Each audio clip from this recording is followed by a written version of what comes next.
Gadis miskin ini tiba-tiba tinggal di kastil karena ibunya yang menikah dengan seorang duda yang dia kira kaya. Tapi tak lama setelah pesta pernikahan ibunya digelar, sang ayah tiri tiba-tiba tewas di meja makan sesaat setelah melempar kue ke wajah Elvira.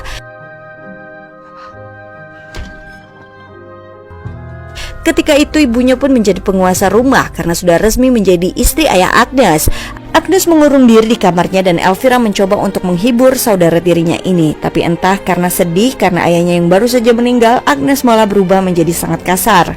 Ternyata alih-alih menikah dengan orang kaya, ternyata ibu Elvira tertipu. Ayah Agnes punya banyak hutang dan menyita peternakan dan juga uang miliknya. Elvira lalu berpikir solusinya dia harus menikahi pangeran yang kaya raya. Tapi dia tak cantik, bahkan hidungnya saja berjerawat. Bertepatan dengan itu, utusan kerajaan pun datang menyampaikan pengumuman penting bahwa akan ada pesta dansa di istana dan semua gadis diundang. Pangeran sedang mencari jodohnya. Mendengar itu tentu saja Elvira sangat bersemangat. Inilah saatnya dia merubah takdir hidupnya dengan menikahi pangeran dan hidup kaya raya. Elvira pun mendapatkan undangan dan karena tak memiliki nama keluarga ditulislah Elvira binti saudara tiri. Kehaluan Elvira pun mengelalang buana. Ibunya membawa anaknya ke dokter ahli kecantikan setempat untuk membuatnya berubah menjadi istimewa. Sang ibu mau Elvira dilepaskan kawat giginya dan hidungnya pun diperbaiki agar tak seperti punuk unta. Dengan peralatan tempurnya, pria ini mulai mereparasi wajah Elvira. Gigi sudah beres, kini giliran bagian tersulitnya. Hidung Elvira dipahat dan membuatnya menjerit kesakitan. Tapi jeritan itu setimpal dengan tujuan mereka semua, cantik dan bisa memukau pangeran. Hidung Elvira pun kini dipasangkan semacam besi untuk menahan hidungnya dan juga membuat bentuknya semakin sempurna.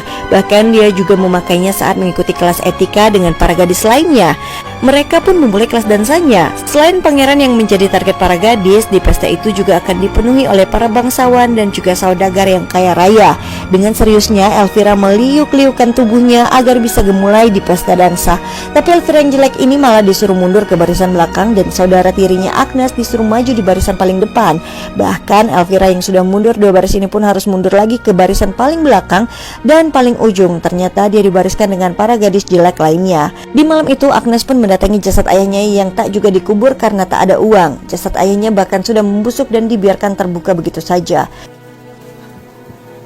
Di keesokan harinya kelas kepribadian pun kembali digelar. Mereka dilatih bagaimana cara menuruni tangga dengan anggun, cara membungkuk dan lainnya. Semua gadis berlomba-lomba jadi yang paling anggun. Tak lama pengumuman siapa yang akan berdansa diumumkan. Nama Elvira ada di urutan terakhir, tapi itu tak jadi masalah, yang penting dia bisa masuk. Pelatih pun mulai menari dengan para gadis. Elvira sumringah dan dia pasti akan menikah dengan pangeran, pikirnya. Siapa yang mau menjadi penari utama? Elvira pun mengangkat tangan, tapi dia langsung diremehkan. Elvira sungguh sangat percaya diri. Dia mulai melambaikan tangannya ke sana kemari, tapi dia langsung dihentikan. Dia sungguh dipermalukan di depan banyak orang. Kata pelatihnya, "Kau berbakat Elvira, bakat sia-sia." Dan semua orang pun tertawa.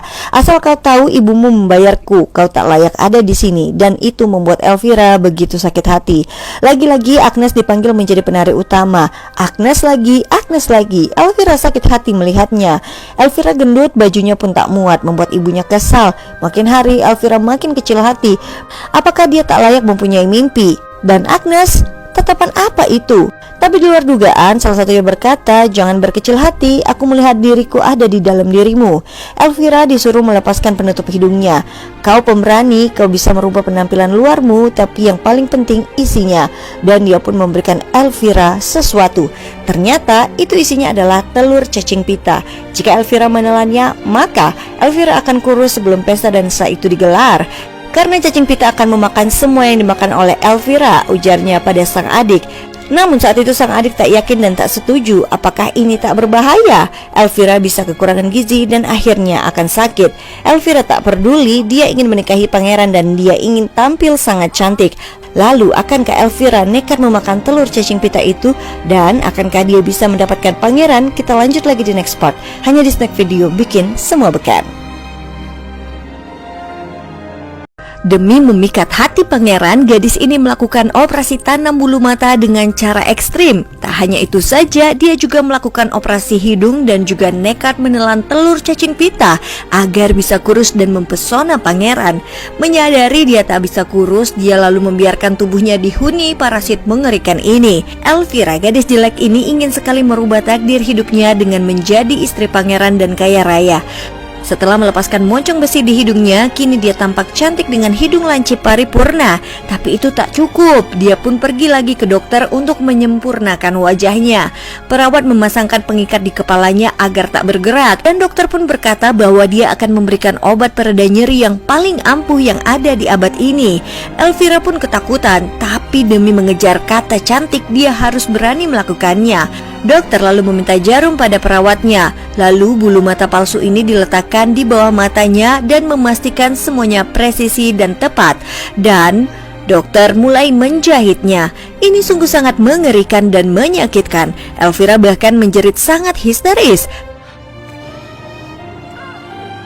Tentu saja kini matanya harus diperban. Elvira kesakitan dan dia pun sulit untuk melihat. Sementara di dalam perutnya ada sesuatu yang bergerak. Iya, itu adalah cacing pita yang dia telan yang kini semakin besar. Elvira pun hendak ke toilet dan adiknya menemukan bercak darah di tempat tidurnya. Elvira pun berjalan meraba karena dia benar-benar sulit untuk melihat. Lalu dia melihat Agnes yang datang. Agnes kasihan dan memberikannya makan. Elvira kurus dan dia sangat kelaparan. Besoknya dia kembali ke kelas dansa. Semua gadis diseleksi, yang jelek disuruh untuk keluar ruangan. Lalu wanita ini mendatangi Elvira dan tersenyum manis. Lalu dia pun langsung menyuruhnya untuk menari bersama dengan gadis-gadis cantik sebagai penari utama. Di rumah dia pun kembali membaca buku dongeng kesukaannya dan Agnes datang membawakannya makanan. Agnes yang takut dengan ibu tirinya kini membantu saudara tirinya. Ia pun membacakan cerita itu kepada Elvira. Dan itu membuat Elvira makin menjadi-jadi. Dia bahkan meminta Agnes untuk menyisiri rambutnya. Tentunya Elvira tak mau dan dia hanya memberikan sisir mahal miliknya dan menyuruhnya untuk menyisir sendiri. Tapi tiba-tiba rambut Elvira ternyata rontok yang sangat parah. Tapi sang ibu tetap ingin putrinya terpilih menjadi jodoh pangeran dan memberikannya gaun paling indah dan mahal buatan penjahit terkenal.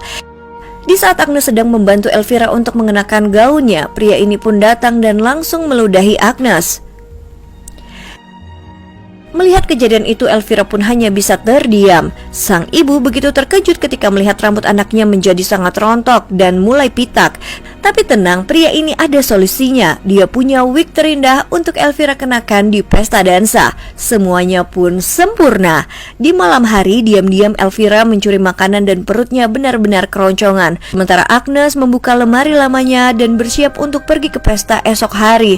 Dan itu pun membuat Elvira marah besar. Dia pun langsung merobek baju itu dan dia tidak akan membiarkan Agnes pergi ke pesta dansa itu. Begitu pula sang ibu yang tidak akan membiarkan anaknya ini dikalahkan oleh anak tirinya. Sementara Agnes yang sedih dihampiri ulat dari jasad ayahnya yang sampai kini tak juga dikuburkan. Lalu tiba-tiba ibunya yang sudah meninggal pun kembali datang. Secara ajaib, ulat-ulat itu membetulkan baju yang robek itu dan memberikannya sentuhan yang lebih indah. Dan sepatu bayi yang tadi berubah menjadi sepatu cantik yang akan dipakai ke pesta itu. Lalu hari yang dinanti pun tiba. Elvira berdandan sangat cantik, hendak pergi ke pesta yang ditunggu-tunggu dan ingin bertemu dengan pangeran. Saat dia sampai, tampak banyak sekali gadis-gadis cantik yang ada di sini. Semuanya berdandan maksimal. Satu persatu para gadis memperkenalkan diri mereka di depan pangeran dengan tujuan pangeran bisa menyukai mereka. Lalu kini Elvira pun dipanggil. Elvira von saudara tiri dipanggil oleh petugas kerajaan. Dengan anggun dan gemulai dia pun mulai berjalan mengelilingi ruangan, melenggak-lenggok ke sana kemari dan memamerkan kecantikannya pada semua tamu yang datang. Dia tampaknya cukup berhasil memikat pangeran dengan kecantikannya. Lalu dia pun menari dengan gemulai di depan pangeran yang tampan. Lekukan yang lemah lembut gemulai kesana kemari pun ditampilkan oleh Elvira. Dia menampilkan bakat terbaiknya hingga membuat pangeran pun tersenyum. Gemulai bulu-bulu indah itu sungguh memanjakan mata pangeran dan tamu yang hadir.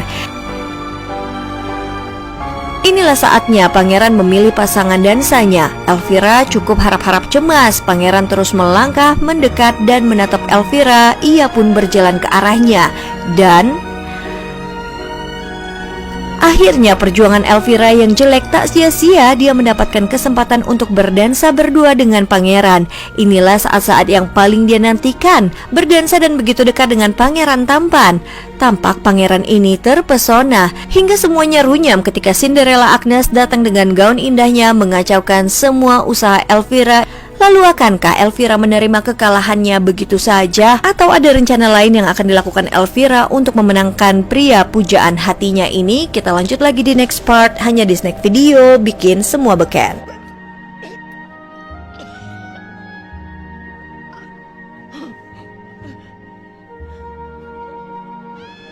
Saat di tengah pesta dansa, Elvira mengalami mual yang sangat hebat. Perutnya pun juga merasakan sakit yang luar biasa. Dia pun langsung memuntahkan sesuatu yang menjijikan dari mulutnya.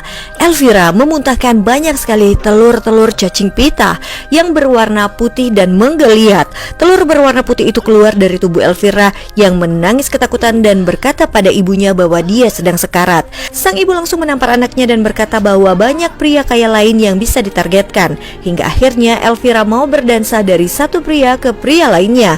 Namun meski begitu, dia tetap memikirkan pangeran. Dia sangat penasaran siapa wanita berpenutup wajah itu. Dalam penglihatan Elvira, dia pun melihat banyak ulat dan cacing di mana-mana. Ini sungguh sangat menjijikan dan membuatnya hampir pingsan. Ternyata wanita itu adalah Agnes, saudara tirinya. Agnes yang ketahuan Elvira pun langsung kabur dan melarikan diri hingga meninggalkan sepatunya sebelah. Pangeran pun langsung mengumumkan siapapun gadis yang muat dengan sepatu ini, maka pangeran akan langsung menikahinya. Ini semua membuat Elvira frustasi bukan kepalang. Dia pun langsung mendatangi Agnes dan meminta sepatu sebelahnya lagi sambil mengayunkan pisau. Mereka terlibat pertarungan sengit. Elvira terus saja berusaha merebut sepatu itu. Bagaimanapun caranya, dialah yang akan menikah dengan pangeran. Hingga keributan itu dihentikan saat ibunya datang membawa seorang pria. Sang ibu sudah tak peduli lagi dengan Elvira yang akan mendapatkan pangeran atau tidak. Dia berkata bahwa Elvira sudah membuang-buang kesempatannya.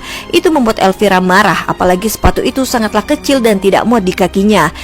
Karena gelap mata dan obsesinya, Elvira mengambil pisau dan menatap kakinya yang tak muat di sepatu itu. Dengan gilanya, dia memutuskan untuk memotong kakinya agar bisa dimasukkan ke dalam sepatu itu.